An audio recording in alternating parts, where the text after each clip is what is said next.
আওয়ামী লীগের কোনো মিছিল মিটিংয়ে অংশগ্রহণ করলে তৎক্ষণিক গ্রেপ্তার হতে পারে আওয়ামী লীগের নেতাকর্মী।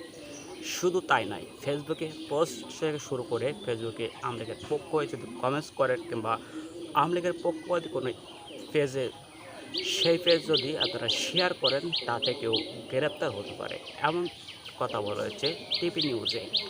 তো ১৮৮ ধারা অনুযায়ী আওয়ামী লীগের নেতাকর্মীদেরকে গ্রেপ্তার করার নির্দেশ দেওয়া হয়েছে।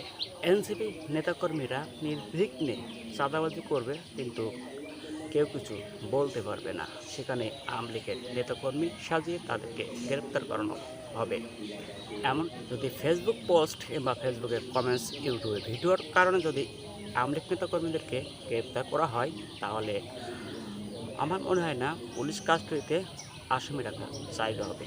কারণ দেশে নিম্নতম 40% আওয়ামী লীগ সমর্থিত। আওয়ামী লীগ একটি ৭১-এর রাজনৈতিক দল। এই দলের নেতাকর্মী যদি গ্রেপ্তার করে, তাহলে আপনার থানা জেলখানায় জায়গা হবে বলে আমার মনে হয় না।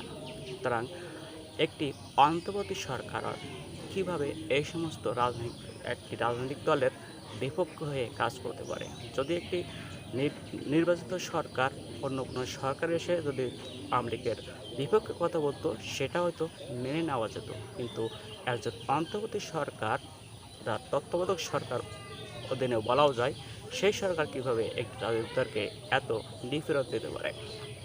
যাদের কাছে প্রশ্ন থাকলো, আপনাদের মন্তব্য কমেন্টস বক্সে লিখতে কিন্তু ভুলবেন না। যদি আওয়ামী লীগ অত্যাচার নিবেদন করছে জামাত বিএনপির ওপরে, এটা হয়তো অনেকে বলছে বা লিখছে, অনেকে জানে। সেই ক্ষেত্রে যদি জামাত কিংবা বিএনপি ক্ষমতা আসার পর যদি আওয়ামী লীগের উপর নির্যাতন করতো, তাহলে সেটা হয়তো মেনে নেওয়া যাইত। কিন্তু একজন অন্তর্বর্তী সরকার কিভাবে একটি দলের উপর এতটা নির্যাতন করতে পারে? দীর্ঘ ৯ মাস যাবৎ আওয়ামী লীগের নেতাকর্মীদেরকে নির্বিঘ্নে গ্রেপ্তার করা হচ্ছে এবং নিষিদ্ধকে কেন্দ্র করে এখন ফেসবুক, ইউটিউবের ভিডিও অথবা কমেন্টসের উপর ভিত্তি করেও আওয়ামী লীগের নেতাকর্মীদেরকে গ্রেপ্তার কথা বলা হয়েছে।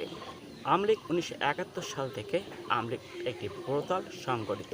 সেই দলের নেতাকর্মী যদি ফেসবুকে পোস্টকে কেন্দ্র করে গ্রেপ্তার করা হয়, তাহলে জেলখানায় জায়গা ধরবে না। কারণ আওয়ামী লীগ সমর্থিত দেশে 40% বেশি আছে। সুতরাং আওয়ামী লীগ নেতাকর্মী যদি গ্রেপ্তার করা শুরু করে, তাহলে জেলখানায় জায়গা ধরবে না। ইতিমধ্যে জানেন যে আওয়ামী লীগকে নিষিদ্ধ করা হয়েছে।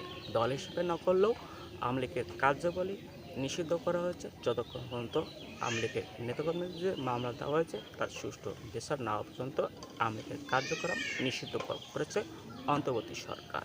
সেই ধারাবাহিকতায় আওয়ামী লীগ নেতাকর্মীদের নির্বিঘ্নে গ্রেপ্তার করার নির্দেশও দিয়েছে।